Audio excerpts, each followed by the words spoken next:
Welcome to Byte-Sized Tech, where we blend casual conversations with insightful discussions on the latest in technology and gadgets. Sounds fun. Yeah. Today, we're diving into some pretty cool stuff like Oh, cool. AI chatbots hitting the mainstream and self-driving cars boasting some seriously impressive safety stats. Wow. And robots learning at warp speed in virtual reality. That sounds like a lot. Buckle up. We've got a lot to cover. I'm ready. It's really fascinating to see how these seemingly separate areas of technology are all starting to kind of like intersect and influence each other. Yeah, it's like watching the future unfold right before our eyes. Yeah. And speaking of the future, let's start with xAI's Grok chatbot. Okay. Remember how it used to be exclusive to X subscribers? Mm-hmm. Well, now they've launched a standalone app in Australia Oh, and wow. a few other countries, Cool. opening it up to a much wider audience. That's a big move for sure. Yeah. Shows xAI is serious about making Grok a major player in the chatbot market. But what's even more interesting, I think, is the app's ability to access real-time data Oh, yeah. from both the web and X itself. Yeah, that's a game changer. For sure. Imagine asking Grok about the current weather and Yeah. getting an instant accurate response Yeah. based on up-to-the-minute data. Right. No more checking separate weather apps. Exactly. That's the kind of seamless integration that could really change how we interact with technology. Yeah. It's like having a super informed sidekick Uh-huh. who's always connected and ready to answer any question you throw at it. So you're telling me I can finally ditch all those single-purpose apps and just rely on Grok for everything? Not so fast. Oh. While the potential is huge, there are also some valid concerns about data privacy and security. Right. The more access these AI systems have to our personal information and online activities, the more important it becomes to ensure that data is handled responsibly and ethically. You're right. It's a trade-off between convenience and privacy. Yeah. And finding the right balance is going to be crucial as these technologies become more integrated into our lives. Absolutely. But for now, let's shift gears from the digital world Okay. to the real world, where self-driving cars are making some serious headway. Okay. Waymo, the autonomous vehicle company, has released data suggesting their driverless cars are actually safer than human drivers. Hold on. Are we saying robots are better drivers than us? Well, That's a little hard to swallow, isn't it? based on their data, which Yeah. includes millions of miles of driving, Uh. they've shown a significant reduction in both property damage and bodily injury claims compared to human drivers. Okay, but how do they actually measure that? What makes their cars safer? It's not just about the number of accidents. Okay. They analyze a wide range of factors, like Okay. the types of accidents, the severity of any injuries, the circumstances surrounding each incident, and even compare their data to national averages. They also take into account things like weather conditions and road types. So it's a pretty comprehensive analysis. So they're not just saying we had fewer accidents. They're really digging into the data to understand why and how their technology is making a difference. Right. That's pretty impressive. It is, and it's contributing to a growing body of evidence that suggests autonomous vehicles have the potential to make our roads significantly safer overall. So if self-driving cars are safer, Yeah. does that mean they could also be the answer to our traffic woes? It's definitely a possibility. Imagine a world with no more rush hour gridlock. If a large percentage of vehicles on the road were autonomous, we could potentially see smoother traffic flow Right. and fewer accidents caused by human error. Yeah. This could have a major impact on urban planning and commute times. Less time stuck in traffic. Sign me up. But before we get too carried away with our self-driving future, Right. let's jump into another fascinating area of tech. Robotics. Cool. There's this new physics simulation platform called Genesis that's blowing everyone's mind. It's basically a virtual training ground where robots can learn at an incredibly accelerated pace, Oh, wow. like way faster Yeah. than real time. What's remarkable about Genesis is that it uses text-generated 3D worlds to create these Oh, wow. hyper-realistic training environments. Instead of building expensive physical robots and teaching them in the real world, which can be slow and risky. Yeah. Researchers can now train virtual robots in a safe and efficient way using Genesis. So it's like a video game for robots, Exactly. but with real-world applications. Exactly. That's pretty cool. It's a game changer for robotics research and development. Yeah. Making complex robotic training more accessible and potentially leading to faster advancements in fields like manufacturing, healthcare, and even space exploration. Wait, are we talking about robots zipping around on Mars thanks to this simulator? That's wild.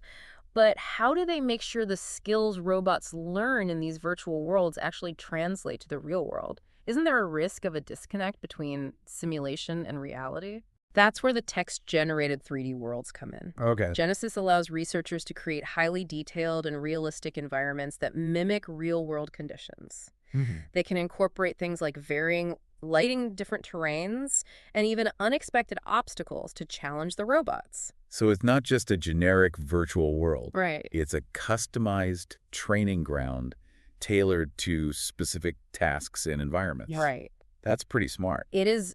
This level of customization is key to bridging the gap between simulation and reality. Okay. By training robots in diverse and challenging virtual settings, researchers can increase the likelihood that they'll be able to perform effectively in the real world. Okay, I'm starting to see how powerful this Genesis platform really is. Yeah.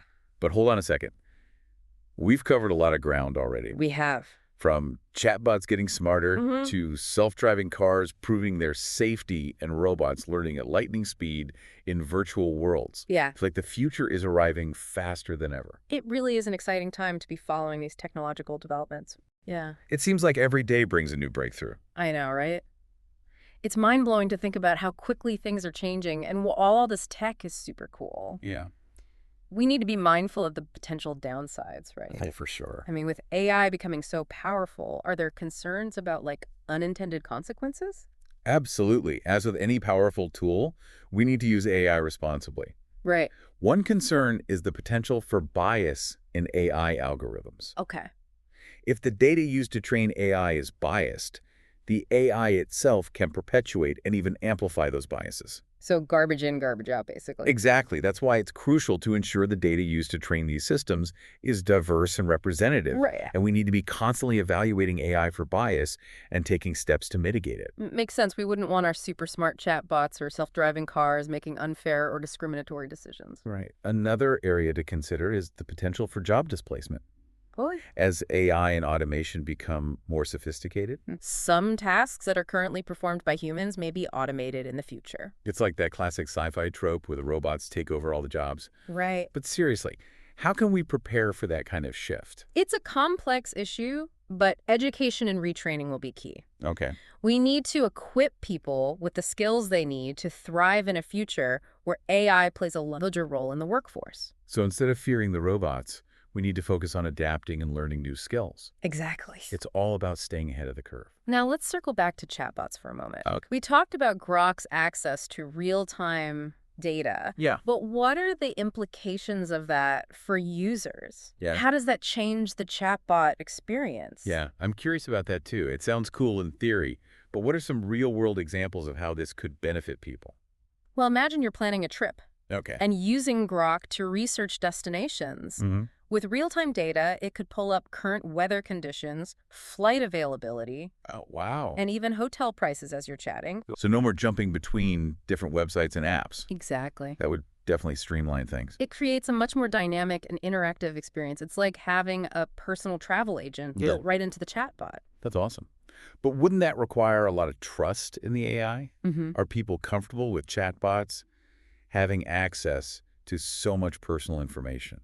That's a valid concern. As these AI systems become more integrated into our lives, we need to be mindful of the information we share. Right. And ensure that there are strong safeguards in place to protect our data. It's like anything else, right? With great power comes great responsibility. Exactly. We need to use this technology wisely and make sure it's working for us, not against us. I couldn't have said it better myself. Now, I want to go back to the self-driving car data we discussed earlier. Okay. Waymo claims their vehicles are safer than human drivers. But how do they measure that? Yeah. Is it just about the number of accidents? That's what I was wondering, too. It can't be that simple, can it? Yeah. It's definitely more nuanced than just counting accidents. Okay. They look at the types of accidents, the severity of injuries, and the circumstances surrounding each incident. For example, they found that their vehicles are particularly good at avoiding rear-end collisions, which are a common type of accident caused by human error. Interesting. So it's not just about reducing accidents overall. It's about understanding which types of accidents are being prevented and why. Precisely. They also compare their data to national averages and consider things like weather conditions and road types to get a comprehensive picture of safety. That makes sense. They're trying to control for all the different variables that could affect safety. But can we really say that self-driving cars are definitively safer based on data from just one company? That's a good point. It's important to remember that Waymo is just one player in the autonomous vehicle space. We need more data from other companies and independent studies to make truly conclusive statements about the overall safety of self-driving cars. So more research is needed before we can hand over the keys completely. Exactly. We need to be cautious and not overhype the technology until we have a more complete understanding of its capabilities and limitations. All right, fair enough. Now, I want to switch gears back to Genesis, that robot training simulator. Okay. It's amazing how fast robots can learn in those virtual environments. Yeah. But how do they make sure that those skills transfer to the real world? That's where the text-generated 3D worlds are crucial. Okay. Genesis allows researchers to create incredibly detailed and realistic environments that mimic real-world conditions. They can incorporate things like varying lighting, different terrains, and even unexpected obstacles to really challenge the robots. So it's not just a generic virtual playground. Right. It's like a custom-built training course for robots. That's a great way to put it. This level of customization is key to bridging the gap between simulation and reality. Right. By training robots in diverse and challenging virtual settings, researchers are increasing the likelihood that they'll perform well when they're deployed in the real world. It's like giving them a crash course in Robot 101 before they're sent out into the real world. Exactly. Okay. We've talked about chatbots, self-driving cars, and robot training simulators. It's clear that technology is advancing at an incredible pace. It is. But with all this rapid progress, are there any broader trends you're seeing in the tech world? One of the most significant trends is the increasing democratization of technology. Tools and platforms are becoming more accessible to a wider range of people, Okay. which is incredibly empowering. Take Grok, for example. Yeah. By releasing a standalone app, XAI is making its powerful chatbot technology available to a much larger audience. It's like putting cutting-edge AI right in everyone's pocket. That's a game changer. Absolutely. And it's not just AI. Right. We're seeing this trend across various fields of technology, from software development to biotechnology. Yeah. More people have access to the tools and resources they need to create, innovate, and solve problems. Just like the playing field is being leveled. Right. And that can only be a good thing. But with all this accessibility, are there any potential downsides we should be aware of? It's exciting to see technology becoming more accessible, but like you said, there are always two sides to every coin. Right. What are some of the potential challenges that come with this democratization of tech? One challenge is ensuring responsible use. Okay. As powerful tools become more readily available, it's important to consider the ethical implications and potential for misuse. Right. Think about things like deepfakes or the spread of misinformation. Yeah. These are areas where easily accessible technology can be used in harmful ways. It's like giving everyone a powerful tool without necessarily giving them a user manual or sense of ethics. Right. That's a bit concerning. Exactly. Education and awareness are crucial. Yeah. We need to foster a culture of responsible tech use and make sure people understand the potential consequences of their actions online. So it's not just about making technology accessible. It's about making sure people know how to use it wisely and ethically. Precisely. Another trend we're seeing is the increasing integration of technology into our daily lives. Okay. From smart homes to wearable devices, technology is becoming more and more embedded in our physical world. It's like technology is slowly but surely weaving itself into the fabric of our existence. That's a great way to put it, and this trend is only going to accelerate. Okay. Think about the metaverse, for example. Sure. It's a virtual world that's becoming increasingly intertwined with our real world. People are working, socializing, and even shopping in the metaverse. It sounds like the line between the physical and digital worlds is blurring.